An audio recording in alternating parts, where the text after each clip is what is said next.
we're going to actually find the angle when we actually apply the jig. Look at where it's at, lo and behold, same exact spot. Okay?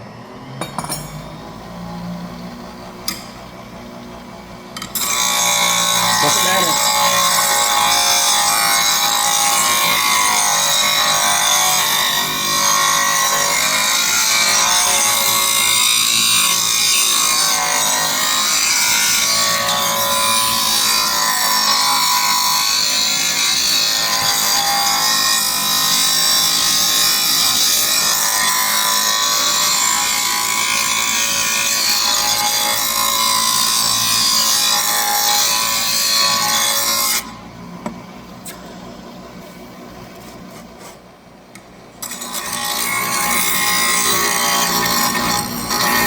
On freehand sharpening, I typically put the thumb over the flute like this because that's a stop. If it's on the other side, then I'm rolling the tool too much. Same is true for the other side. Thumb over, that's a stop, that's a stop. The stop is typically indicative of where the actual cut takes place. That's a 10 o'clock position. That's where most shaping occurs. That's a 2 o'clock position. That's where most hollowing occurs. Okay? That's where I stop.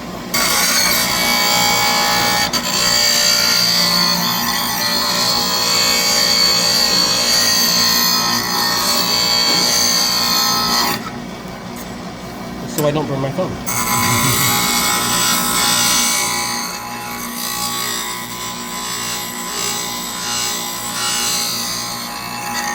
By the way, this tool is also usable at the moment, right here, right now. That's probably close to 60. I imagine it's set up to be somewhere around there. I bet you we're at about 60, a little bit more, and we're 60 on the money. So I must have set that up to 60. I'm sure I get ahead of myself and do things, and I do. So this doesn't need to be ground perfectly. Notice the wings are swept a little. But also notice that the wings aren't so swept that it doesn't exceed the width of the flute. Okay? So that's done in terms of this line. So really all you're doing is just reducing that sweep from that factory of being 5/8 of an inch down to, that's it. 3/8. Yep, about that. That's working it off. Yep. Absolutely true.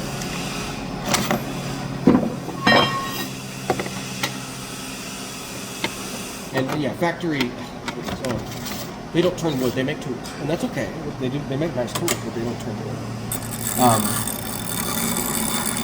Now we're at the same spot that accounts for where our gouge was sharpened. Pretty close to it, at least. Remember, think in terms of ranges of acceptability. Just don't sweep the tool. Don't pull it like this. We're keeping about the same angle as the other tool we have. The nice thing about applying it this way is that you don't have to oversweep the tool. Now that's a nice edge. Just don't oversweep it. Keep it shorter. Keep the length of the wing about the same length of the flute if you can help it. So there we go. That's a nice sweep.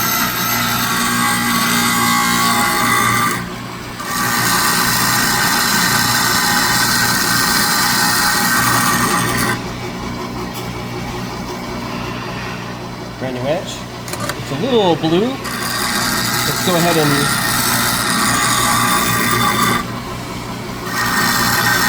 put it in a good mood. That's the edge we want. Varigrind doesn't mean that every last... This is a joke for me.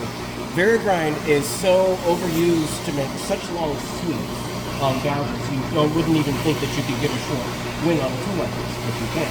Everyone wants this wing, and I make fun of my own because everyone wants that grind, and it's actually very limited in what it can do. It's about as limited as what a spindle weapon gouge can do for you. It's really true.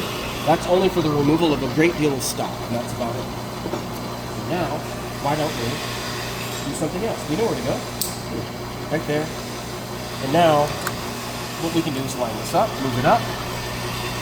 I like to see a gap between the nose of the tool and the wheel, somewhere maybe around, close to maybe just shy of 3/8 almost. I see a pretty big gap there. That's going to account for taking away the stock that I need. I need to sweep the wing on one side first, so I can actually have something to compare it to. I need the contrast. I don't have a contrast yet. I'm getting it, presumably.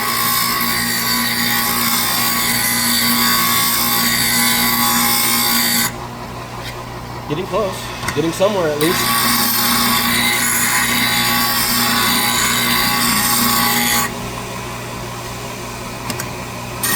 Now that I can see it, and I see a nice even grind, nice even width of micro bevel. Now we can actually go to the other side and gauge the proper view of the contrast between that micro bevel strip and the heel.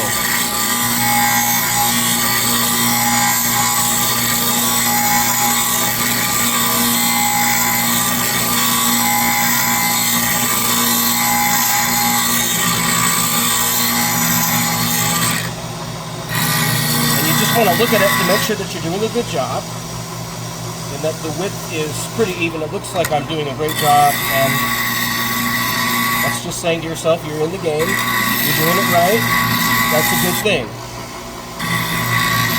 We don't turn wood or do any woodworking to make ourselves more frustrated and upset. It doesn't make any sense. You're supposed to be okay with the fact that you're doing a good job. So, light touch, lighter touch, all around the surface of the heel. Looks like we have that just fine. That's a nicely ground heel. Let's make sure that we can go back to the secondary, or the primary angle. If we do that, that will require us to go back to this position. We probably don't need to. The reason I'm going back is why? Well, I may have actually made caused enough pressure on that bevel that because I didn't touch that surface, that bluing might be up here. The edge may be a little weaker. So if that's the case, go back to where you were. I know that I'm breaking the cardinal rule, but I'm on this side actually seeing the angle line up. That looks to be about right on the money. I just touched it, and that drop of a touch shows that I'm right on that micro bevel screw. Looks like I'm right there. So if I touch this up, you almost have a brand new tool. Lo and behold, we're in the exact same position as the application of the. If you're above the center, and no one will tell you this, they're trying to sell you a lot of different apparatuses that go to show perfect angles that don't matter. It's a bit of a non sequitur. It's hilarious to me. I think it's actually humor. But it's just how industry is. It's just we're telling you this is what you need when you don't. Or if you do, you need education to see why something that simple is practical, because you just need to see why it works. And that's what a lot of people miss in turning. They don't get the education. They get sold a bill of goods, and that's it. There's the wing. Light touch. Brand new edge. Light touch, wing.